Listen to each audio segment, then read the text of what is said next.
नमस्कार दोस्तों, for ever Umesh channel पर आपका स्वागत है। आज मैं अपनी बात एक कविता से शुरू कर रहा हूँ और उम्मीद है कि आपको यह पसंद आएगा। कुछ करना है तो डटकर चल, थोड़ी दुनिया से हटकर चल, लीक पर तो सभी चल लेते हैं, कभी इतिहास पलट कर चल। बिना काम के मुकाम कैसा, बिना मेहनत के दाम कैसा, जब तक हासिल न हो मंजिल तो राह में आराम कैसा।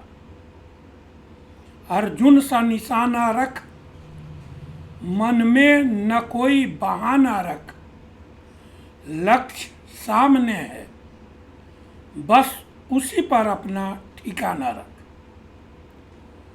सोच मत साकार कर, अपने कर्मों से प्यार कर, मिलेगी तेरी मेहनत का फल, किसी और का न इंतजार कर। जो चले थे अकेले, उनके पीछे आज मेले हैं, जो करते रहे इंतजार, उनकी जिंदगी में आज भी झमेले हैं। क्लैरिटी और कंफ्यूजन, आज के इस सब्जेक्ट पर आने से पहले वीडियो को लाइक और चैनल को सब्सक्राइब कर ले, ताकि चैनल से संबंधित हर अपडेट आपको सबसे पहले मिले। हाँ, एक बात और, अगर आप किसी विषय पर मुझसे 1-to-1 मीटिंग करना चाहते हैं तो इस वीडियो के डिस्क्रिप्शन में दिए गए लिंक को क्लिक कर मुझसे 1-to-1 मीटिंग बुक कर लें। आप मुझसे व्हाट्सएप पर भी जुड़ सकते हैं और उसके लिए दिए गए लिंक पर क्लिक कर कनेक्ट हों। अगर आप मेरे साथ बिजनेस शुरू करना चाहते हैं तो उसके लिए उपलब्ध लिंक पर क्लिक कर मेरे टीम का हिस्सा बने, जहां मेरा पर्सनल गाइडेंस के साथ आपको बिजनेस ऑटोमेशन की सारी सुविधाएं प्रोवाइड की जाएगी। आमतौर पर लोग अपनी मोटिवेशंस में काफ़ी स्पष्ट दिखते हैं। इस दुनिया में बहुत कम लोग कंफ्यूज हैं। ज़्यादातर लोग निश्चित हैं कि उन्हें पैसा, शक्ति और पद चाहिए। इन सभी चीज़ों को पाने के लिए सबसे अच्छे तरीके के बारे में यहाँ वहाँ थोड़ा कंफ्यूजन हो सकता है। हालांकि गोल्स के बारे में कोई कंफ्यूजन नहीं है। यही कारण है कि ज़्यादातर लोग स्पिरिचुअलिटी के रास्ते पर आगे बढ़ना नहीं चाहते। यह उनके लिए एक अलग कॉन्सेप्ट है। उन्हें इसकी बिल्कुल भी ज़रूरत महसूस नहीं होती। वे अपनी दुनिया में खुश हैं जिसमें कंफर्ट और सुख है। अगर उन्हें पैसे की हानि होती है तो वो पैसा कमाने के अलग अलग तरीके और साधन खोजने की कोशिश करते हैं। अगर वे सत्ता खो देते हैं तो वो दूसरे तरीकों से शक्ति इकट्ठा करने की कोशिश करते हैं। हालांकि एक पल के लिए भी उनके पास जीवन में अपने गोल्स पर पुनर्विचार करने का समय नहीं होता। आखिरकार कुरुक्षेत्र के युद्ध में अर्जुन के अलावा कोई भी कंफ्यूज नहीं था। इसी कंफ्यूजन से बाहर निकलकर अर्जुन कृष्ण के पास गया और कृष्ण ने उसे भगवत गीता के माध्यम से गाइड किया। युधिष्ठिर, भीम, नकुल, सहदेव, भीष्म, द्रोण, दुर्योधन और कर्ण को कोई कन्फ्यूजन नहीं था। अगर कन्फ्यूजन हमें ईश्वर से जुड़ने में मदद करता है तो फिर दुनिया में कन्फ्यूजन को इतना अनडिजायरेबल क्यों माना जाता है? शायद इसलिए क्योंकि अर्जुन का कन्फ्यूजन उसके मन और दिल के बीच की लड़ाई का नतीजा था। उसका मन बदला लेना चाहता था क्योंकि कौरवों ने पांडवों के साथ अन्याय किया था। वह अपनी पत्नी द्रौपदी के अपमान का बदला लेना चाहता था। हालांकि उसका दिल उसे किसी तरह याद दिला रहा था कि वह इसमें अपने ही चचेरे भाइयों, गुरुओं और परिवार के सदस्यों को मार डालेगा। दूसरों ने बस अपने दिल की आवाज को दबा दिया। जीवन में ऐसा ही होता है। जो लोग पैसा, शक्ति और पद को अपने जीवन का गोल्स बनाते हैं, वे अपने दिल की आवाज को दबा देते हैं। यही कारण है कि वे संघर्ष मुक्त होते हैं और धीरे धीरे मोटी चमड़ी वाले और इनसेंसिटिव हो जाते हैं। यही कारण है कि वे अपने गोल्स के बारे में इतने क्लियर और निश्चित होते हैं।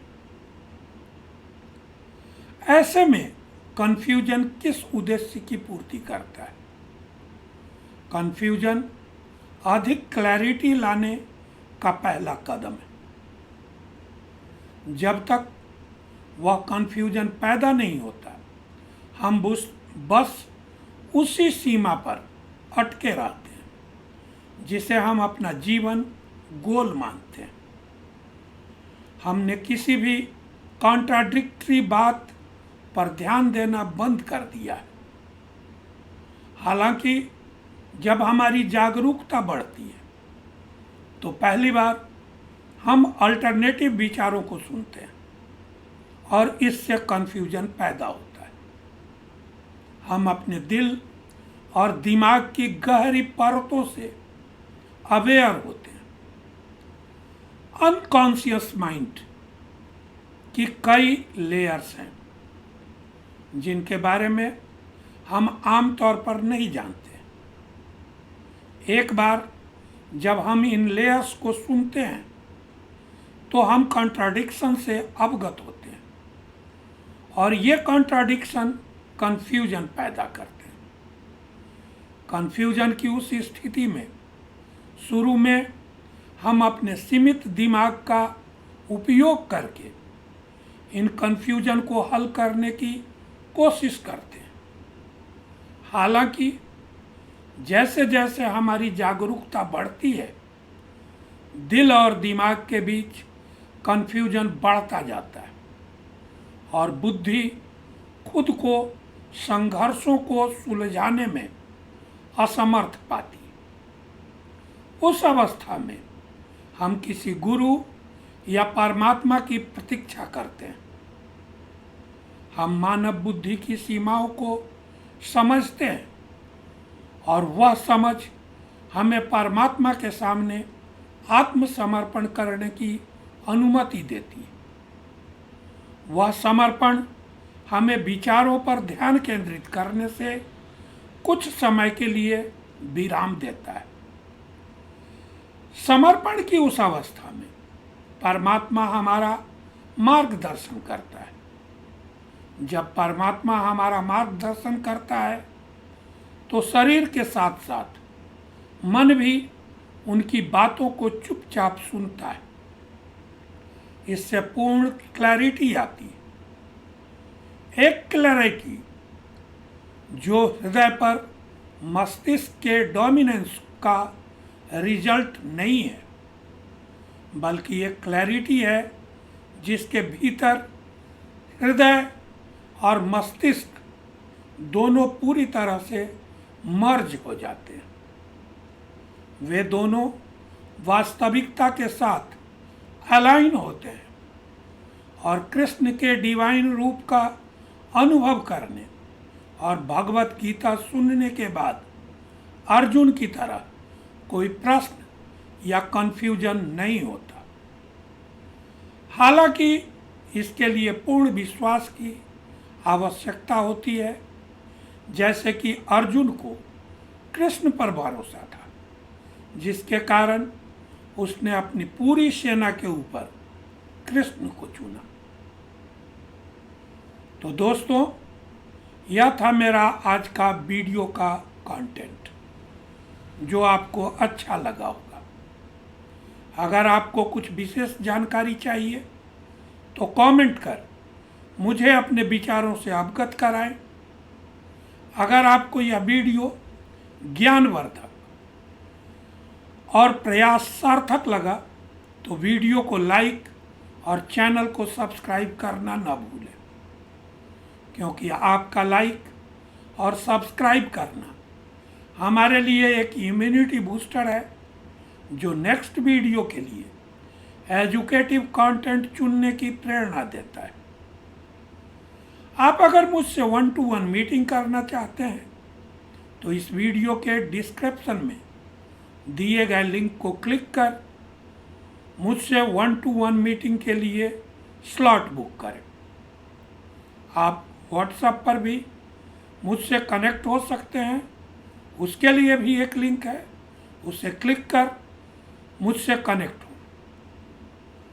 आप नेटवर्क मार्केटिंग बिजनेस में अगर मेरे साथ जुड़कर काम करना चाहते हैं तो उसके लिए भी एक लिंक है, उसे क्लिक कर फॉर्म फिल करें और सबमिट कर मेरे टीम का हिस्सा बने। मैं पर्सनली आपको गाइड करूंगा, बिजनेस ऑटोमेशन प्रोसेस और अन्य जानकारियां शेयर करूंगा, ताकि आप जल्द से जल्द अपने गोल्स को अचीव कर सकें।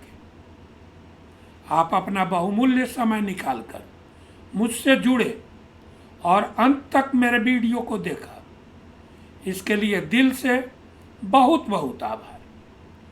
फिर मिलते हैं एक नए कंटेंट के साथ। मेरे वीडियो को लाइक और चैनल को सब्सक्राइब करना न भूलें। Thank you.